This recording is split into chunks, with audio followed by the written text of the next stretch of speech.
बिस्मिल्लाहिर्रहमानिर्रहीम। अस्सलाम वालेकुम। एक आदमी दो बहुत ऊंची इमारतों के दरमियान तनी हुई रस्सी पर चल रहा था। वो बहुत आराम से अपने दोनों हाथों में एक डंडा पकड़े हुए संभल रहा था।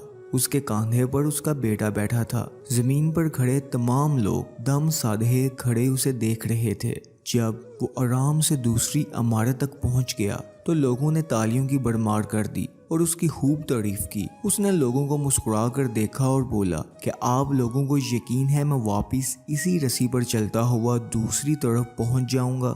लोग चिल्लाकर बोले हाँ हाँ तुम कर सकते हो। नाज़रीन ग्रामी, उसने फिर पूछा कि आप सबको भरोसा है? लोगों ने कहा हाँ हम तुम पर शर्त लगा सकते हैं। उसने कहा ठीक है कि आप में से कोई मेरे बेटे की जगह मेरे कंधे पर बैठेगा, मैं उसे बाहिफाजत दूसरी तरफ ले जाऊंगा। उसकी बात सुनकर सबको सकता सा हो गया। सब खामोश हो गए। यकीन अलग चीज़ है और भरोसा अलग चीज़। भरोसा करने के लिए आपको मुकम्मल फना होना पड़ता है और आज हम सब में इसी भरोसे की कमी है। हम अल्लाह ताला पर यकीन तो रखते हैं लेकिन भरोसा नहीं कर पाते। हालांकि अल्लाह ताला ने कुरान में फरमाया है, यानी जब किसी बात का पुख्ता इरादा कर लो तो अल्लाह पर भरोसा करो। यकीनन अल्लाह भरोसा करने वाले को पसंद फरमाता है। अल्लाह ताला हम सब पर अपना फजल व करम करे। अल्लाह हाफिज।